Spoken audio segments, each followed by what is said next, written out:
Halo guys, selamat datang di channel ini. Dengan saya Abi Azhar ingin menjelaskan sebuah materi yang berjudul pembelajaran organisasi. Oke, langsung aja ke pembahasannya. Di sini ada konsep organisasi pembelajaran.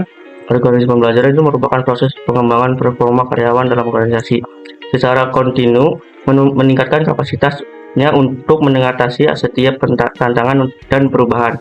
Pembelajaran merupakan proses untuk mendapatkan pengetahuan yang dilanjutkan dengan aktualisasi pengetahuan yang sebelumnya telah dimiliki melalui dua hal. Yang pertama itu proses mendapatkan pengetahuan untuk mengetahui bagaimana cara mendasari pengetahuan fisik untuk produksi tindakan. Yang kedua, proses mendapatkan pengetahuan untuk mengetahui mengapa demikian yang dihasilkan kemampuan untuk mengartikulasikan pemahaman konseptual dari pengalaman tersebut. Kemudian ada tingkatan organisasi pembelajaran. Berpikir sistem, berpikir secara keseluruhan terhadap interaksi antar unsur dalam batas lingkungan tertentu yang bekerja mencapai tujuan.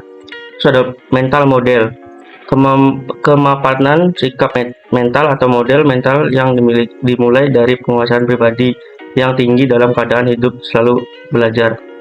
Lalu ada tim pembelajaran.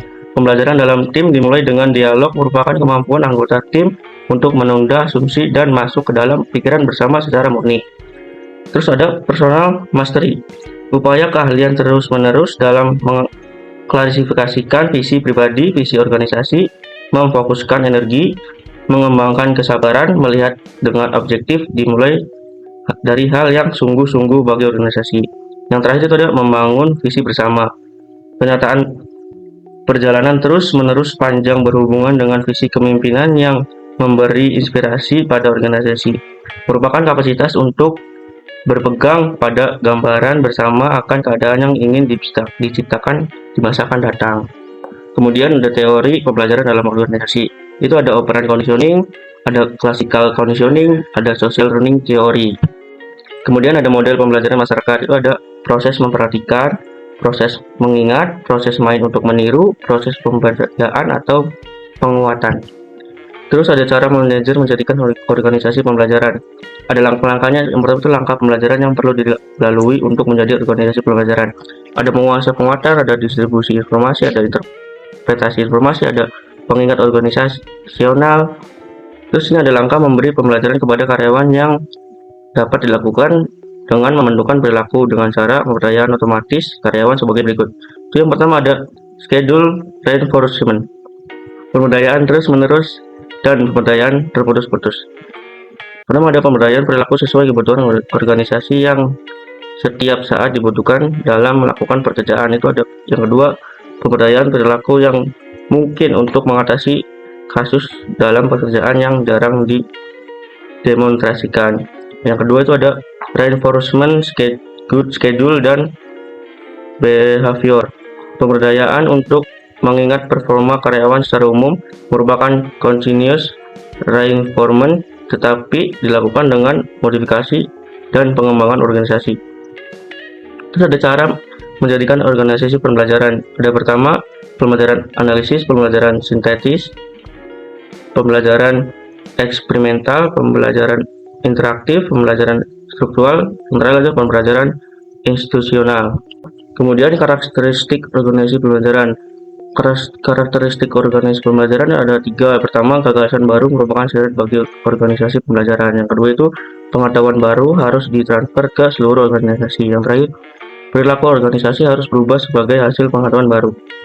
Kemudian di sini ada dimensi dan karakteristik penting bila organisasi telah menjadi organisasi pembelajaran. Dan pembelajaran dilakukan organisasi secara keseluruhan, seolah organisasi mempunyai otak. Terus ada anggota organisasi merasakan pentingnya proses pembelajaran organisasi secara kontinu untuk kepentingan meraih kesuksesan saat ini dan masa yang akan datang. Kemudian ada pembelajaran dilakukan terus-menerus dari sisi strategi pembelajaran digunakan serta paralel dengan perbaikan kerja. Ada berpikir sistem merupakan hal fundamental. Kemudian ada aspek strategis organisasi dan hambatan pembelajaran. Organisasi belajar berkaitan erat dengan upaya mencari jawaban bagaimana organisasi mengantisipasi perubahan lingkungan yang cepat agar bisa bertahan dan tampil sebagai pemimpin di bidangnya.